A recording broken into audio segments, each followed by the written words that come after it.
Hello मेरे प्यारे बच्चों, कैसे हैं आप सब? आशा करता हूं कि आप सब सही होंगे। प्यारे बच्चों, इससे पहले एक्सरसाइज में हमने कितने क्वेश्चन कर लिए थे? 10 क्वेश्चन हमने कर लिए थे।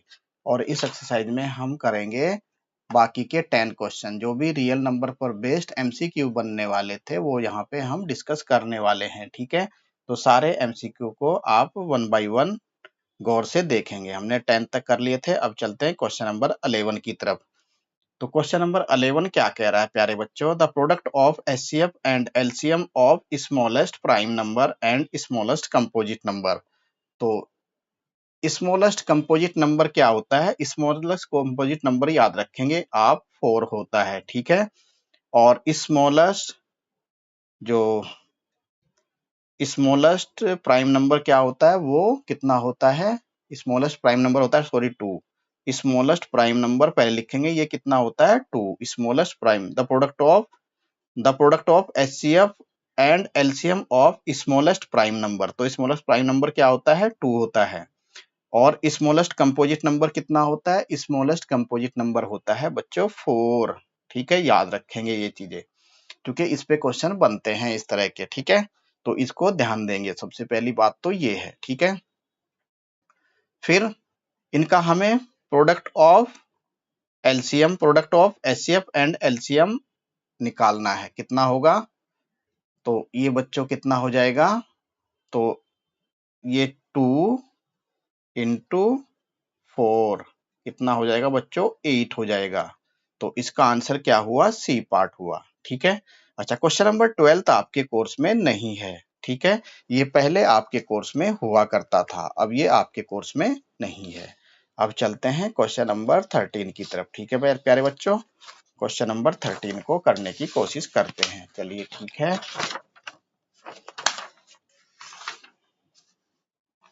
थोड़ा पेपर में लगा दूं एक बार, है ना, थोड़ा सा सेट कर दूं इसको। ये शायद बच्चों आपको दिखाई दे रहा होगा। ठीक है, सारा क्वेश्चन आपको दिखाई दे रहा होगा। ठीक है, चलते हैं क्वेश्चन नंबर 13 की ओर। क्वेश्चन नंबर 13 क्या कह रहा है?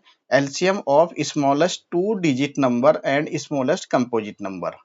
तो यहाँ पे जो स्मॉलेस्ट 2 डिजिट नंबर होता है वो कितना होता है बच्चों? 10। याद रखेंगे आप, स्मॉलेस्ट 2 डिजिट नंबर कितना होता है? 10 होता है। ठीक है, और स्मॉलेस्ट कंपोजिट नंबर मैं बता ही चुका हूं, वो कितना होता है? 4 होता है। ठीक है, 4 होता है।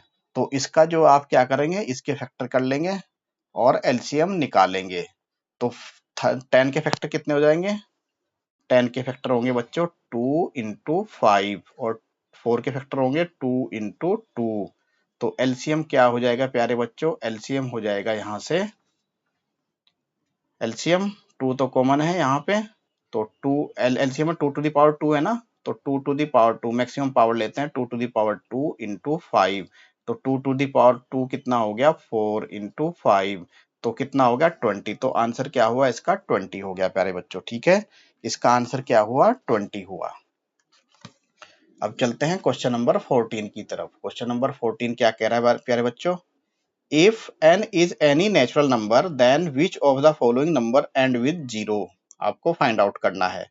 अच्छा, ऐसे क्वेश्चन में आपको सबसे पहले क्या देखना है कि अगर वो 10 का मतलब 5 इंटू 10 होना जरूरी है। 5 इंटू 2, सॉरी, 10 जो है 5 इंटू 2 10 होता है, तो एंड क्या हुआ? 0। इस 0 की बात कर रहा है ये। ठीक है, या 5 इंटू 2 हो जाए तो ये भी 20 बनता है। ठीक है, तो इसका एंड 0 हो जाता है। तो इसका ऑप्शन क्या है? इसका ऑप्शन ए सही है। ठीक है, बिल्कुल छोटा सा क्वेश्चन था और काफी अच्छा क्वेश्चन था, एग्जाम में आया हुआ है। ठीक है, if n is natural number, question number 15, then a to the power n end with n even digit except, ये किसके अलावा होगा? बाकी सब आपके यहाँ आ जाएंगे। तो एन की वैल्यू लिखते जाएंगे, एन की वैल्यू 2 लिखूंगा तो 64 आ जाएगा, और एन की वैल्यू में कितनी लिखूंगा? देखो, इसको ऐसे ऐसे आप सोल्व करेंगे। 8 to the power n, n की वैल्यू अगर मैं 1 रखूं तो 8 की पावर 1 8 आ गया। ठीक है, 8 की पावर 2 यानी इवन रखना है, तो 8 की पावर 2 कितनी हो जाएगी मेरी? 64। तो ये एंड हो गया आपका 64। तो 64 भी यहाँ पे मतलब एक्सेप्टेबल है। ठीक है, तो एक्सेप्ट करना यानी उसके अलावा, फिर हम 8 की पावर 3 करेंगे तो कितना हो जाएगा 8 की पावर 3, 64 को 8 से मल्टीप्लाई करो तो कितना हो जाएगा 8 चौक 32, 8 छंग 48 और 3 कितना हो गया 51, यानी 512 हो जाएगा। ठीक है, तो इसमें भी एंड 2 आ गया। ठीक है, तो 2 भी यहाँ पे है हमारे पास, और एक्सेप्ट हमें देखना है, एक्सेप्ट 2 भी आ गया, 4 भी आ गया। फिर इसकी 8 की पावर 4 करेंगे, 8 की पावर 4 कितना आ जाएगा बच्चों, 8 की पावर 4 को 8 से और मल्टीप्लाई कर दो इसको। ठीक है,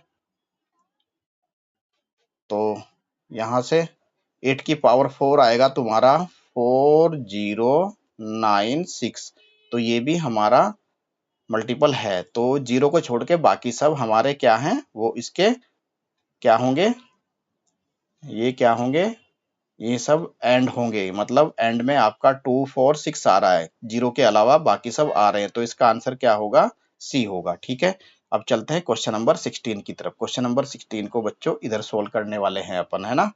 यहाँ देखते रहिए ध्यान से। If n is natural number then 2 to the 12 to the power n end with the even digit.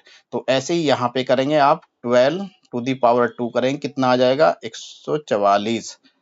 फिर 12 की पावर 3 लिखेंगे तो कितना, 12 से और मल्टीपल, 12 चौक 48 का 8, 12 चौक 48 और 4 कितने हो गए 52 का 2, हाथ को 5, 12 और 5 17, तो 8 भी आ गया है। ठीक है, और हमारा 4 भी आ गया। अब 6 बाकी है, 2 to the power 12 to the power 4 करेंगे तो ये कितना आ जाएगा 20736 आ जाएगा। तो 6 भी आ गया, 8 भी आ गया, 4 भी आ गया, तो 0 नहीं आया है। ठीक है, तो इसका मतलब एक्सेप्ट 0 यहाँ पे आपका सही आंसर है। ठीक है,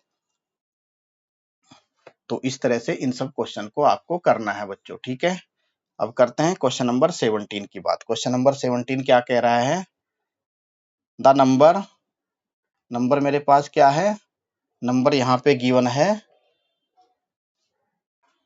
√5 + 3 और √5 - 3। तो इस क्वेश्चन के लिए आप जो है क्या काम करेंगे, क्वेश्चन नंबर 17 के लिए इसको रैशनलाइज कर लेंगे। तो रैशनलाइज करने का तरीका क्या होगा आपका, क्या गिवन है √5 + 3 और √5 - 3, इसके कंजुगेट से, इस नीचे वाले कंजुगेट से मल्टीप्लाई करते हैं नोमिनेटर और डिनोमिनेटर में, √5 + 3 और ये √5 - 3, तो ये आ जाएगा √5 + 3 का होल स्क्वायर ऊपर, और नीचे आएगा 5 - 9। ठीक है, तो आ जाएगा -4 नीचे आएगा, तो माइनस यहाँ लगा लेंगे पहले और 4 यहाँ रख देंगे। ठीक है, तो 5 का स्क्वायर कितना आ गया 5, √5 का स्क्वायर 5 और +3 का स्क्वायर 9 +2 इंटू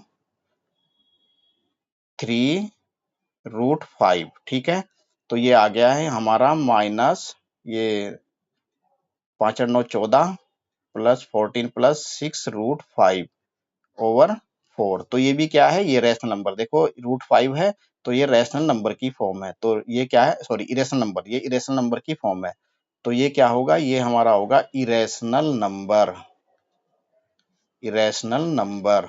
ठीक है, इस तरह से इसको सोल्व करेंगे तो क्वेश्चन नंबर 17 का आंसर क्या होगा, इरेशनल नंबर बी। ठीक है, आई होप बच्चों ये क्वेश्चन आपको समझ में आया होगा। इसी तरह से हम करेंगे क्वेश्चन नंबर 18। क्वेश्चन नंबर 18 क्या है, रैशनल नंबर p/q और q 0 के बराबर नहीं है will be terminating the decimal if the prime factorisation of q is the form of m and m are non negative integer. तो इस तरह के जो क्वेश्चंस होंगे उसको कैसे करेंगे बच्चों, तो इसका आंसर क्या होगा भाई, एंड विद कह रहा है ना, ये क्या कह रहा है, टर्मिनेटिंग। अच्छा जी, जिसके लास्ट में 0 होगा वही तो टर्मिनेटिंग होगा भाई। ठीक है, तो 2 टू दी पावर m और 2 टू दी पावर ये कुछ 5 टू दी पावर n होना चाहिए यहाँ पे, ये तो 15 बन जाएगा, और ये 21 बन जाएगा, और ये 6 बन जाएगा। तो यहाँ पे सही जो मैच कर रहा है वो क्या कर रहा है, 2 टू दी पावर m और 5 टू दी पावर n। तो आपका सही क्वेश्चन राइट आंसर क्या है, बी। ठीक है बच्चों, क्वेश्चन समझ में आया होगा। अब चलते हैं क्वेश्चन 19 की तरफ। तो क्वेश्चन 19 क्या कह रहा है बच्चों, नंबर इतना है, ये रैशनल है इरेशनल है, बस इसके स्क्वायर को ओपन कर लेंगे तो कितना आ जाएगा 3 + 5 और +2 इंटू ये √5 और √3 कितना आ जाएगा, ये आ जाएगा इंटू 2√15। ठीक है, तो ये भी कैसा है, ये कितना हो जाएगा 8 + 2√15। तो ये भी क्या है, इरेशनल नंबर। तो इसका भी सही आंसर बी है। ठीक है, अब चलते हैं क्वेश्चन नंबर 20 की तरफ। क्वेश्चन नंबर 20 आपका एक ही क्वेश्चन बचा हुआ है। ठीक है, आइए देखते हैं। If x is the positive rational number which is not a perfect square, ये परफेक्ट स्क्वायर नहीं है। ठीक है, देन -5√x क्या होगा। अच्छा, रूट में रखा है, इसका मतलब √x जो है, x मेरा परफेक्ट स्क्वायर नहीं है, तो √5 हो सकता है, √15 हो सकता है। परफेक्ट स्क्वायर नहीं बनते ये। ठीक है, 9 क्या है, परफेक्ट स्क्वायर है हमारा, रूट है, परफेक्ट रूट है। ठीक है, तो और क्या है मेरा, √2 भी ऐसा ही है। तो ये क्या होगा, ये भी हमारा आंसर क्या होगा, आप सोच के बताइएगा जरा इसका आंसर। तब तक मैं होल्ड रखता हूँ बातों को। ठीक है, ये भी हमारा क्या होगा, आप जो है एक बार बताइएगा क्या होगा। तो ये भी हमारा क्या है, इरेशनल नंबर है। आप कमेंट सेक्शन में इसका जवाब जरूर देंगे। ठीक है, चलिए बच्चों, ये हमारी वीडियो इतनी थी। Thank you for listening.